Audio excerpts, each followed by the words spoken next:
Hello viewers, welcome to another news hour on Jamono Media and Products. We now begin with our headlines. Presidential advisor apologizes over poor inauguration ceremony. Court declares Omar Sarge's dismissal from Army unlawful. Gambian announces intention to run for U.S. Congress. Social Security and Housing Finance Corporation moves to bridge communication gaps between members. Those were the headlines. We now have the news in detail.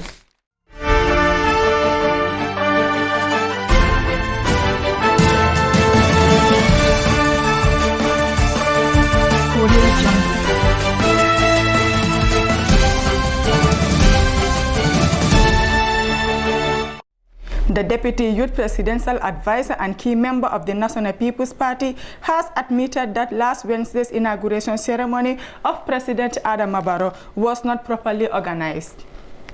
Sehun Ballo's comments on Kerfatu's "The brunch" came up after critics and even supporters of the president lamented the relatively poor attendance and low-key nature of the event, graced by 8 African heads of state.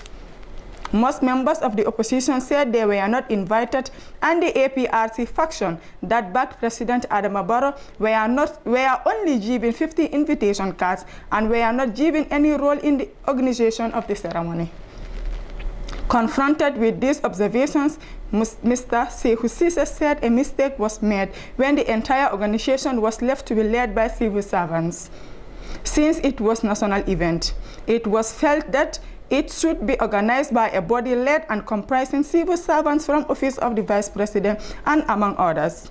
The mistake was it was not left in the hands of the NPP or its allies. The stadium would have been filled to capacity. He wants to apologize to all their supporters and the nation as a whole.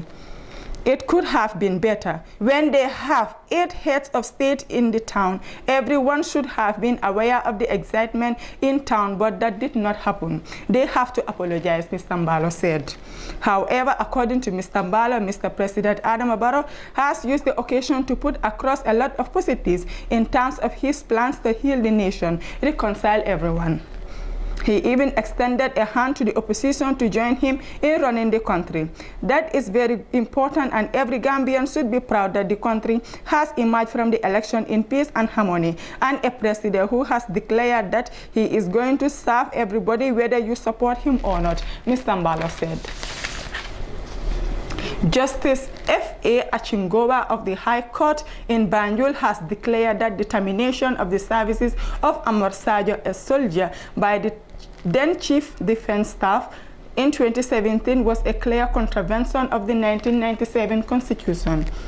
The trial judge also declared the dismissal of Omar Sarge was a clear contravention of Section 33, 1A and B of the Gambia Armed Forces Act.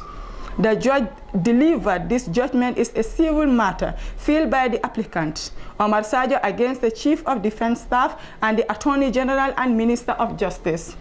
Justice Achimbonga told the court that Omar Sarge's main contention is that he was enlisted into the armed forces on the 1st July 2005 and had his services terminated in 2017. Justice Achimbonga stated that the Chief of Defense Staff opposed the application and contended that Omar Sarge made false declaration on the enlistment form in order to get enlisted into the Gambia Armed Forces. The trial judge stated that Section 33, 1A and B is plain and clear, and that a person cannot be dismissed as a soldier based on a declaration made for enlistment, be it false or otherwise, after 3 months of making the same declaration. Justice Achimboga pointed out that Sergeant Bala wasn't given fair hearing and wasn't given opportunity to be heard before he was dismissed. He noted that his dismissal was contrary to the principle of natural justice and Section 24 of the 1997 Constitution.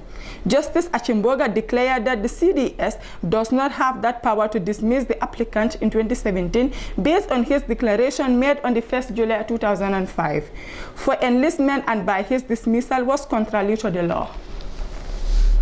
Former Gambian journalist and founder of Hodis Islamic Refuge Dream Center, Omar Ba, has announced he will run in the U.S. Congressional District election. The race for the 2nd Congressional District is heating up this weekend. Omar Ba on Saturday said he wished to confirm that he planned to run for U.S. Congress when Congressman Legevin recently announced his retirement. He saw a great opportunity to once again manifest the amazing opportunities he have had in this country since his arrival here as a refugee. He will run as a Democrat, but his hope is to help in reuniting the country, represent the diversity and experiences of people in this country, and to build and promote a moderate tone in Washington.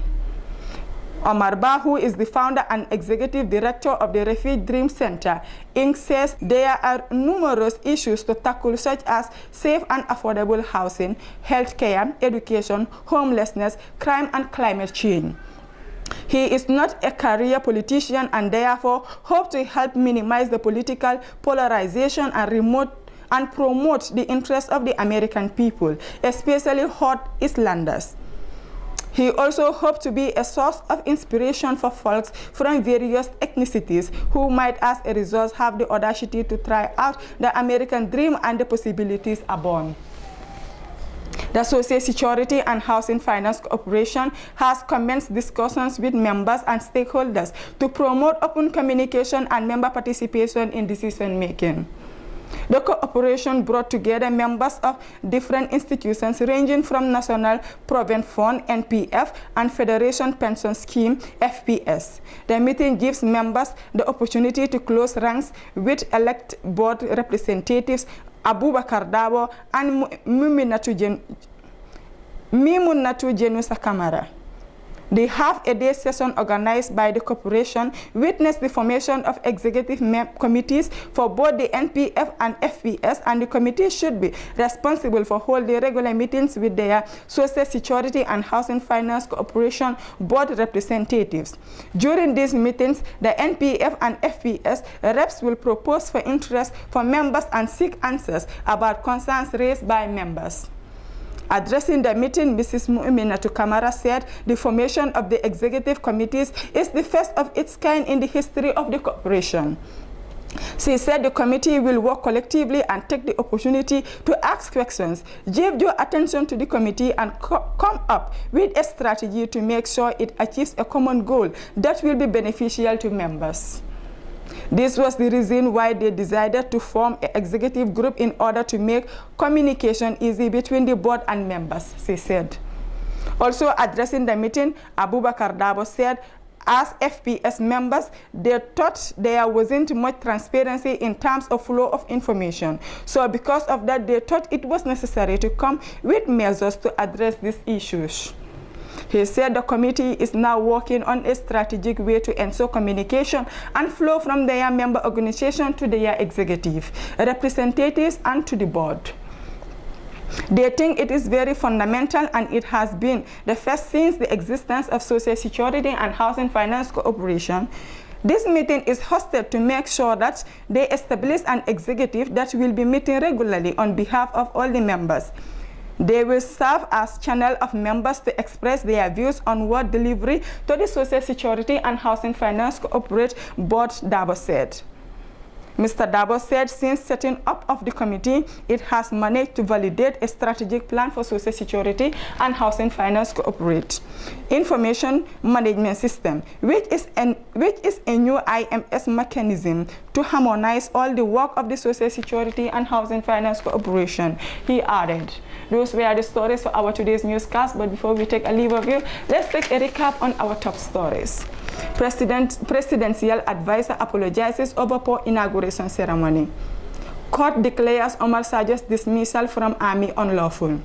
Gambian announces intention to run for U.S. Congress. Social Security and Housing Finance Corporation moves to bridge communication gaps with members.